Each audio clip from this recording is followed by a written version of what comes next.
O Senhor esteja convosco. Ele está no meio de nós. Proclamação do Evangelho de Jesus Cristo segundo Mateus. Glória a vós, Senhor. Naquele tempo, o Espírito conduziu Jesus ao deserto para ser tentado pelo diabo. Jesus jejuou durante 40 dias e 40 noites e depois disso teve fome. Então o tentador aproximou-se e disse a Jesus: Se és filho de Deus, manda que essas pedras se transformem em pães. Mas Jesus respondeu: Está escrito, não só de pão vive o homem, mas de toda palavra que sai da boca de Deus. Então o diabo levou Jesus à cidade santa, colocou-o sobre a parte mais alta do templo e lhe disse: Se és filho de Deus, lança-te daqui para baixo, porque está escrito: Deus dará ordem aos seus anjos a teu respeito, eles te levarão nas mãos, para que não tropeces em alguma pedra. Jesus lhe respondeu: Também está escrito: Não tentarás o Senhor teu Deus. Novamente o diabo levou Jesus para um monte muito alto, mostrou-lhe todos os reinos do mundo e sua glória. E lhe disse: Eu te darei tudo isso, se te ajoelhares diante de mim para me adorar. Jesus lhe disse: Vai-te embora, Satanás, porque está escrito: Adorarás o Senhor teu Deus, e somente a Ele prestarás culto. Então o diabo deixou, e os anjos se aproximaram e serviram a Jesus. Palavra da salvação. Glória a vós, Senhor.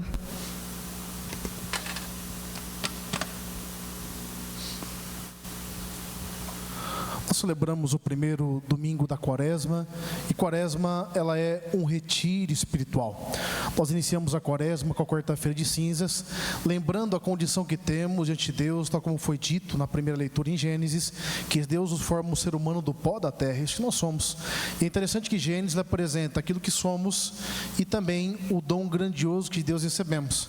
Se por um lado somos pó, então algo que se esvai, algo sujeito a ser perecido, a terminar um dia, nós carregamos um dom grandioso que foi um presente de Deus, que é o dom da vida. Vai dizer que Ele coloca em nós o sopro da vida. No entanto, nessas duas árvores está no Gênesis, a árvore da vida, que os estudiosos interpretam como sendo propriamente a lei, porque é propriamente a observância da lei que vai conseguir de fato a vida eterna, e temos a árvore do bem e do mal, que é a inclinação do ser humano de querer decidir tudo com a própria cabeça, do próprio jeito, com a nossa arrogância, nosso orgulho. A gente é assim muitas vezes. A gente quer fazer as coisas do nosso jeito e não do jeito de Deus. E o pior, que quando tudo dá errado, a gente ainda bota a culpa em alguém, aí você bota a culpa em Deus, ou no seu pai, na sua mãe, no relacionamento, aquilo que aconteceu, porque a gente não acaba ficando isento da nossa responsabilidade, quando na verdade não é assim que acontece. Tanto que perceba que o primeiro dado de quando o ser humano peca é se esconder e se cobrir com folhas de figueira. Os padres da igreja interpretavam isso como uma atitude do ser humano que tenta se esconder de Deus e por se esconder se flagela, porque a folha de figueira é uma folha que machuca, então é uma tanga que traz dor. Isso acontece também, fazendo um paralelo com a nossa vida, todas as vezes que nós vamos deixando as dores, os traumas, os sofrimentos encerrados dentro de nós e não bota isso para fora. Como dizia Santo Ireneu, nos primeiros séculos do cristianismo, aquilo que não é assumido não é redimido. Se nós não assumimos a nossa história tal como ela é e deixamos que essa redenção aconteça, nós viveremos sempre os mesmos dramas, os mesmos problemas, e a vida não resolve. Para que Jesus entre de fato na nossa história, é preciso essa dinâmica de sentido. E aí que está um ponto fundamental. Nós lemos aqui no Evangelho que Jesus passa 40 dias e 40 noites no deserto, ele vai conduzido pelo Espírito, e o deserto é o local tanto do encontro com Deus, quanto com o encontro com o mal, quanto também o encontro conosco mesmo. Porque é no deserto que nós experimentamos a falta, a ausência. Vou dar um exemplo bastante simples. Você que está fazendo a sua penitência quaresmal, você percebeu que nesses poucos dias, quanta falta faz aquilo que você deixa. Isso é uma experiência simples, pequena de deserto, mas que nos mostra o quanto nós somos apegados. Então, ao invés de trabalhar como normalmente as pessoas trabalham, apenas as tentações, do poder, do prazer, do prestígio que estão aqui no Evangelho, eu acredito que seja importante nós entendermos o que são as tentações e a diferença entre tentação e provação. A tentação tem por tentador o inimigo de Deus. Aqui o tentador é Satanás, o demônio que vem nos tentar. Deus, com a mesma matéria que o demônio tenta, ele prova. E, portanto, a intenção de Deus é que você supere as suas situações. A do inimigo é que ele deponha contra o projeto de Deus a seu respeito. E entenda, o objetivo principal do inimigo é que você não viva aquilo que Deus tem para você. Tanto que as tentações, elas têm 3 focos. Primeiro, as nossas fragilidades e misérias. Segundo, aquelas situações que não foram bem curadas em nossa vida, seja afetividade, sexualidade, seja na maneira dos temperamentos, como nós nos relacionamos, e também, acima de tudo, a respeito do projeto de Deus a nosso respeito. Perceba que tudo que o inimigo faz para tentar Jesus é para que tire ele do propósito, tire ele do projeto. E aí que está o ponto. Nós temos que entender também o porquê da penitência que fazemos. Guarda uma coisa, gente. Vou fazer uma pergunta para vocês. Pode me responder sem medo algum. Deus precisa da minha e da sua, do meu e do seu sacrifício, sim ou não? Não. Quem precisa somos? É claro que Ele recebe de bom grado, mas não há necessidade em Deus. Então, se você fizer um exercício quaresmal de uma privação de alimento apenas, não vai mudar nada na sua vida. Eu até brincava na outra missa, tem mulherada aí que fala que não vai comer chocolate a quaresma inteira. Parece que o próprio capeta toma conta dela, não é? É mais fácil comer chocolate, está quase matando os outros dentro de casa, não é verdade? Então, que fruto de conversão está tendo isso aí?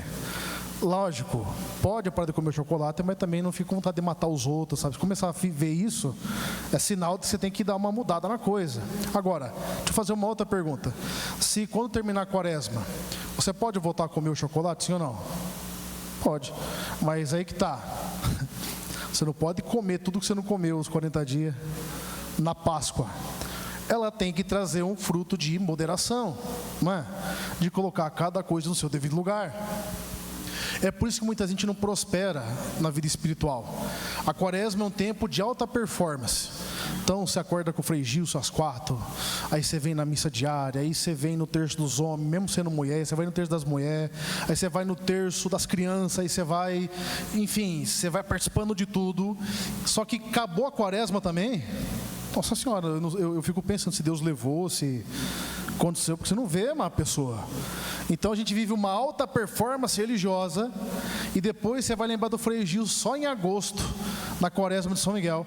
Então você fica aquele católico de momento, sabe? Quando na verdade a experiência de fé ela tem que ter uma mudança concreta na nossa vida, na nossa história. E a teologia da liturgia de hoje, ela vai dizer que por um homem Adão entrou o pecado, mas por um outro homem Jesus entrou a salvação para nós. Só que viver como alguém salvo implica uma postura nova. E aí que está o ponto. O que é que nessa quaresma vai ficar no deserto para a gente ressuscitar com Jesus na Páscoa? A quaresma só tem sentido em função da Páscoa, gente. O objetivo é a Páscoa, o objetivo é o ressuscitado. E é a missa que normalmente vocês não vêm, que é o Tríduo Pascal, que é quinta, sexta e sábado. Aí você fala, não, é importante aí no domingo, não vai. E é o dia que você passou os 40 dias para celebrar isso e a gente vive como pagão, desculpa, muitas vezes. Aí você está pensando no bacalhau que você vai comer na sexta-feira, espero que aqui não aconteça isso, né? Guarda o bacalhau, ele não vai sair. Ou que você for comer, se não for bacalhau, lá na minha casa não é bacalhau não, porque o bacalhau está difícil. Aí você vai no domingo, você come lá, mas deixa a sexta para o jejum, deixa a sexta para a abstinência. Viva de fato essa quaresma. Quanto tempo faz que você não faz uma boa conversão de verdade? Às vezes eu estou atendendo ali, a pessoa fala, padre, faz 40 anos que eu não confesso, fala 3 pecadinhos assim. Eu falo, filho, você tem que dar um curso em 40 anos só? Isso aí eu fiz essa semana. Então a gente precisa viver esse tempo de quaresma de maneira diferente, trazer alguns hábitos de fé, senão a gente vai ver da mesma maneira. E a grande questão é, se a experiência de fé não muda a nossa vida de maneira concreta, as pessoas que convivem conosco e que não vão na igreja não sentem interesse de ir, porque você está pior, não é? Você reza, mas você é a pessoa que mais fala mal dos outros no serviço. Você reza, mas você é a pessoa maldosa, só pensa em você. Você só pensa em fazer as coisas. Que quaresma é essa aí? Não é verdade? Então que nós possamos hoje, bota isso no seu coração, faça um programa de vida, continue sim com a sua penitência quaresmal, mas dá sentido para ela, porque guarda uma coisa, tudo que você faz, que você não vê sentido, você cansa, você desanima. Porque nós somos uma geração muito pragmática, de faz coisa. Mas, desculpa dizer, se você não coloca sentido, se você não reflete sobre aquilo que você está fazendo, a gente fica, desculpa a expressão, que nem uns animais, gente. A gente come, bebe, dorme, faz coisas e, sabe? Mas e aí? O que é que você está fazendo? Por que é que você faz o que você faz? E para encerrar, um dos males do nosso tempo, que são muitos, né? ansiedade que eu acho que todos nós temos, mais outros menos, né? Hoje o povo sofre muito de pânico, tem vários tipos de crises, só que se tem uma que ela marca muito no nosso tempo é o estresse, que eu já disse para vocês algumas vezes, ele é parecido com o cansaço. O cansaço, por exemplo, hoje você acordou cedo, ou não, né? Domingão, você dormiu até, né? As crianças acordam cedo, né? E vai lá, já pula no 6, é uma benção, né? Aí você acordou, você almoçou, você foi visitar quem tinha que visitar, fez o que tinha que fazer. Você falou, vou na última missa, que é a mais objetiva. Espero que o padre não seja muito empolgado. Você vai chegar, vai dormir porque você está cansado. Só que, perceba, o cansaço é um empenho que você teve e que você sabe porque está cansado, você tem um sentido. O estresse é aquilo que você se empenha sem saber por que você está se empenhando. Aí você deita, dorme e não descansa, porque você não sabe por que está se esforçando, você não sabe mais por que está levando a vida, e talvez você até não tenha feito coisas ruins, talvez até você tenha vivido uma vida, certo, só que você ligou o automático, aí você não consegue mais fazer sacrifício, você não entende por que está desse jeito.